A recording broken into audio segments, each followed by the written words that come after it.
There was a time the body moved without needing to think. The legs carried us out of bed. The spine stretched on its own. The feet knew the rhythm of kitchens, gardens, doorways. But somewhere along the line, that rhythm softened. Not all at once, just slowly enough that we almost didn't notice. Until one day, we did. Now we rise slower, not because we're lazy, but because we are learning to carry ourselves differently. I once met an old man named Min who walked the same village path each morning. Not fast. Never fast. He would pause by the banyan tree, greet it with a nod, then walk again. When I asked why he walked the same path every day, he didn't talk about exercise. He said, "It helps me remember where I am." And then, softer, "It reminds me that I'm still here." That stayed with me, because some days we don't walk to get stronger. We walk to remember we exist. We walk to remind our body it still belongs to the earth. There's something sacred about the weight of your own footsteps, how they press into gravel, into old roads, into the memory of places you thought you forgot. And beneath the science, the benefits we've all heard, something quieter speaks. Our gait slows not only from age, but from accumulated wisdom in the hips, the knees, the spine.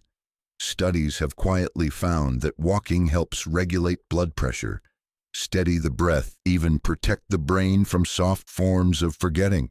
But none of that means anything if we don't feel the walk as something more than movement.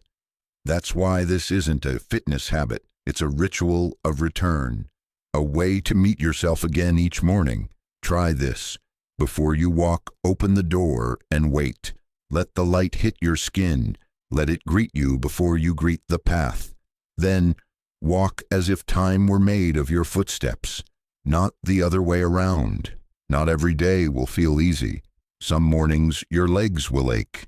Your breath will falter.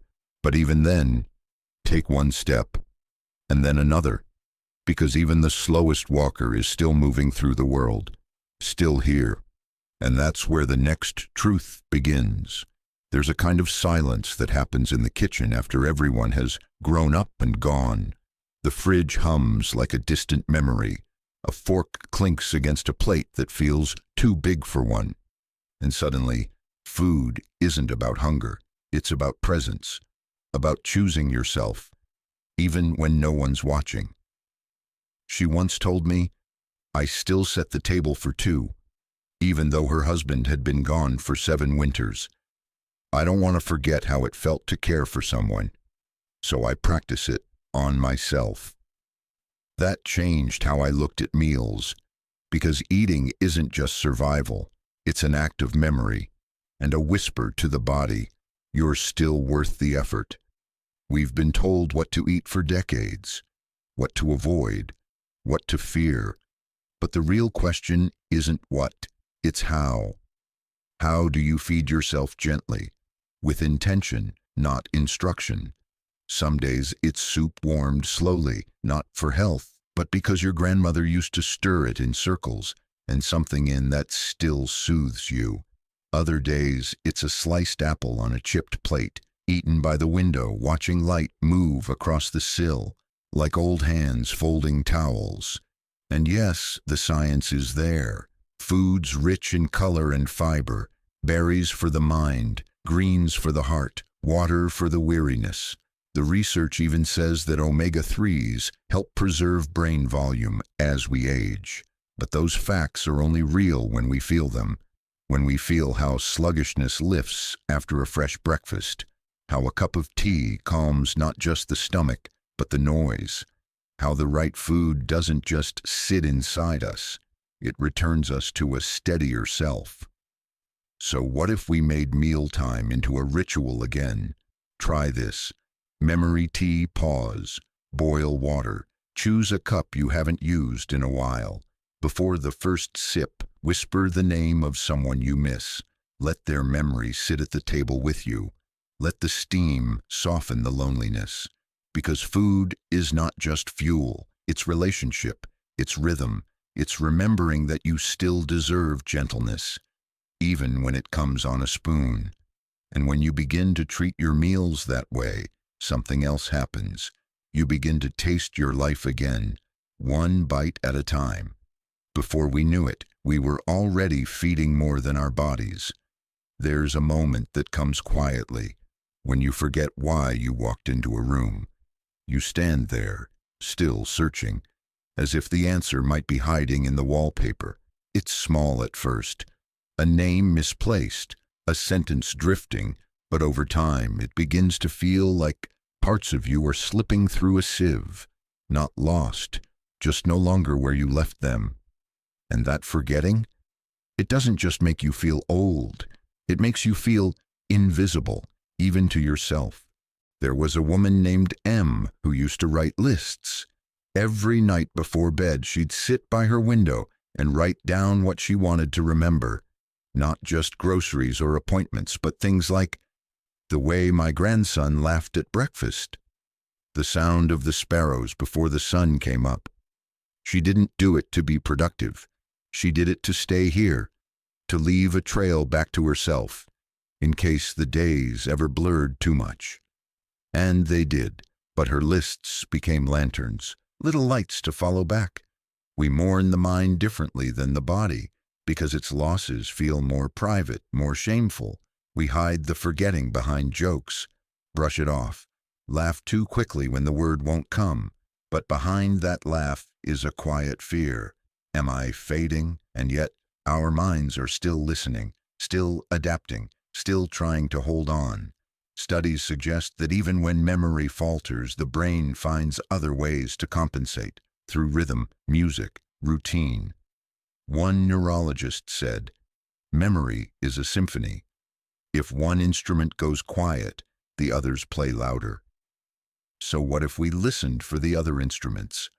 What if we let the mind reintroduce itself, not as a sharp blade, but as a soft lantern?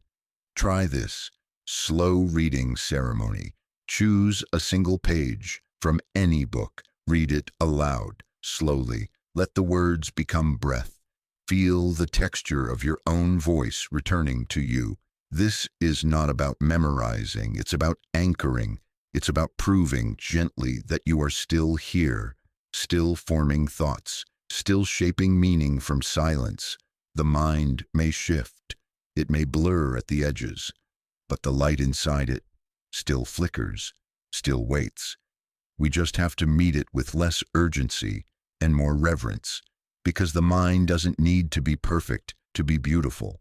It just needs to be met as it is, and from there, the rest of us begins to rise. We used to measure strength in what we could lift, groceries in one hand, children in the other, the full basket of wet laundry balanced on a hip that never once betrayed us. But now, strength lives somewhere quieter, not in the limbs, but in the will to keep rising even when no one is watching. There's a kind of strength that doesn't show up in mirrors. It doesn't ask to be seen. Only felt in the way we push off the edge of the bed, in the quiet grunt as we steady ourselves at the sink, in the pause before reaching for the high shelf, and the courage to try anyway. I once saw a woman in her 80s doing wall push-ups at sunrise. She wasn't counting reps, wasn't listening to music, just breathing, moving, honoring the strength that still lived in her frame. When I asked her why she did it, she smiled without looking up. Because I don't want to forget that my body can still say yes. That stayed with me, because as we age, the body doesn't betray us. It simply asks us to listen more closely, to meet it with respect, not resentment. There's a word for the slow loss of muscle with age, sarcopenia. A quiet unraveling that begins long before we notice, but it's not a sentence. It's a signal. Researchers have found that even small strength movements, carrying light weights, standing from a chair without using your hands, can slow the decline, can return stability, can prevent falls before they happen. But beyond the science, there's something more tender here. The body wants to stay with us. It just needs reminding. Try this. Candle breathing ritual plus chair stand. Before bed, light a small candle. Breathe with its flicker. Slow, steady. Then slowly rise from your chair, hands folded or free. Not to prove anything, just to practice staying connected. Because strength is not the absence of fragility, it's the relationship we build with it. Let your muscles remember what it feels like to support you. Let your joints know you haven't abandoned them. Let your breath lead the way. And on the days you can't rise, that's okay too. Strength is also knowing when to rest. And trusting that rest too is a form of rising. We were never meant to stay strong in the old ways. We were meant to redefine it quietly, and that's when something else opens. Not in the body, but in the space between people. Where strength meets softness, connection begins. Loneliness rarely arrives all at once. It comes in pieces, an unanswered phone call, a meal eaten in silence, a joke remembered but with no one left to share it. And yet, we keep setting the table. Keep laying out forks for memories, napkins for names. We still whisper under our breath. There's a chair across from me that hasn't been filled in years, but I leave it there. Because the empty chair is not absence, it's invitation. Margaret once told me, I stopped asking people to visit. I thought if they wanted to, they would. But one day she brought her porch chair down to the sidewalk, just sat there, didn't say a word. Within a week, the mailman stayed longer. A neighbor began bringing her apples. Someone left a note. I see you. It wasn't grand, but it was human. And sometimes that's all we need to begin again. Because connection isn't about filling the room with people. It's about not letting silence erase you. It's about letting your presence echo, even softly.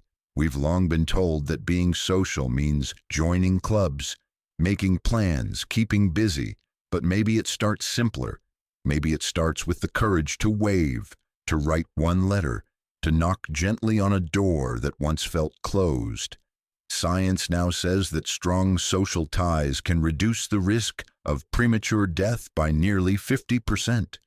But deeper than the numbers is the feeling of being woven back in. Into conversation, into care, into a world that still sees you. Try this. Whispered promise ritual. Before lunch, speak one sentence aloud. Today, I will reach out once. Then follow through. A phone call, a walk with someone, or just a kind message to a name you haven't spoken in months. Let that whisper become a thread. Let the thread become a bridge. We don't need a crowd to feel alive. We need one voice that says, you matter to me, and one moment of courage to say it back. The table doesn't need to be full, it just needs to stay open, because the warmth we offer others often finds its way back home. And in the echoes of those conversations, even short ones, we begin to rebuild not just community, but ourselves. But that wasn't the part I remembered most. It was what happened after. When Margaret looked at the chair and smiled as if someone was already sitting there. Some things we lost with time. Others we dragged with us for far too long. Not because we wanted to, but because we didn't know how to let go. Old roles, old strength, even old expectations folded like linens we never used again. There's a grief that isn't about death. It's about the slow unraveling of what once defined us. I remember a man, Tien, who used to wake at 5 a.m. every day for work. Even after he retired, he kept waking, kept ironing his shirt, kept putting on his shoes.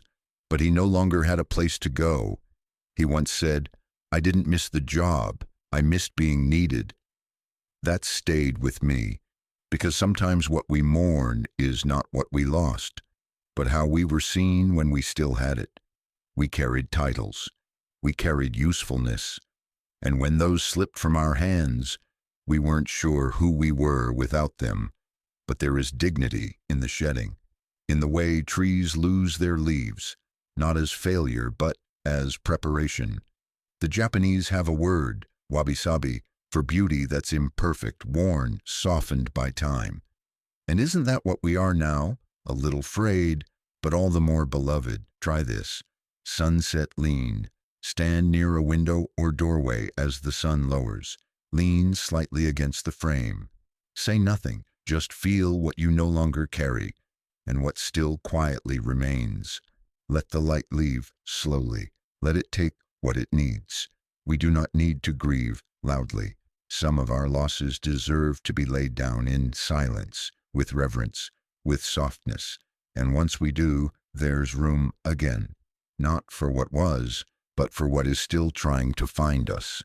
Let this be the moment you place something down, a title, a pressure, a past version of yourself that no longer needs to be performed.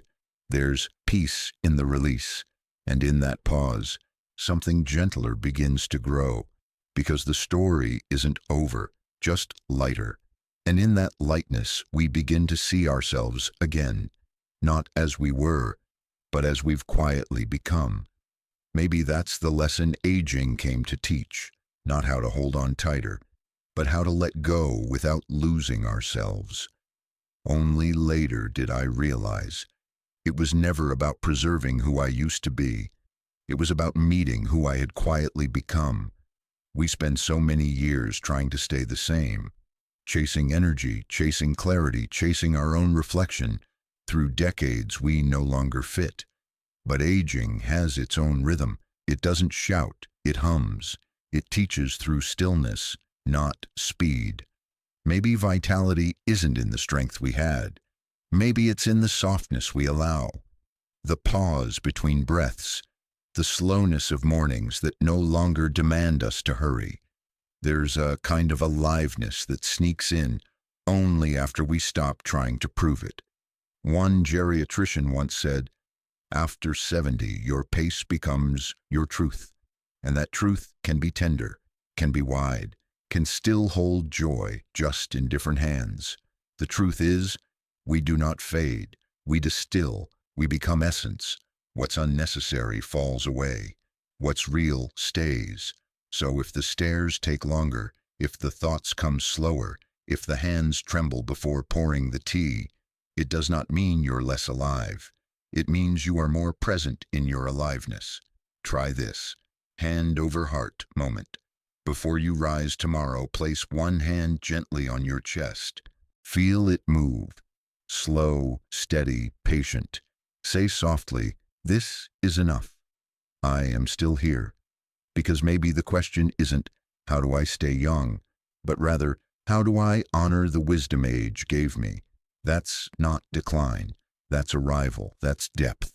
And the more we stop resisting time, the more it begins to walk beside us, not chasing us from behind, but guiding from within.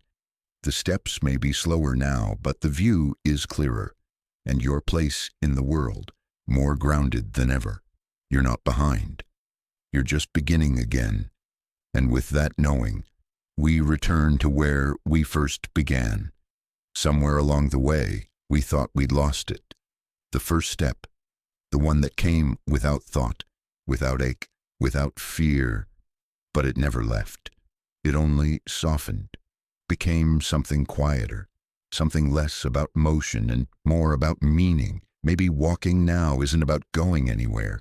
Maybe it's just about being here, in your own body, in your own breath, in your own time. You can still place one foot before the other, not to chase, not to prove, just to remember that the path still listens, that the ground still welcomes you, that you are still here, and that is more than enough. Let the day unfold slowly. Let the cup cool before you sip. Let the silence speak before you fill it. You have not missed anything. You have not fallen behind. You are not invisible to the world you once gave so much to. You are part of it still. So when you step forward, do it with the knowing that your presence still leaves warmth on the path. Not in the noise, but in the footprints you no longer need to look back on to trust they were there. Until next time, take a slower breath and take care of your story.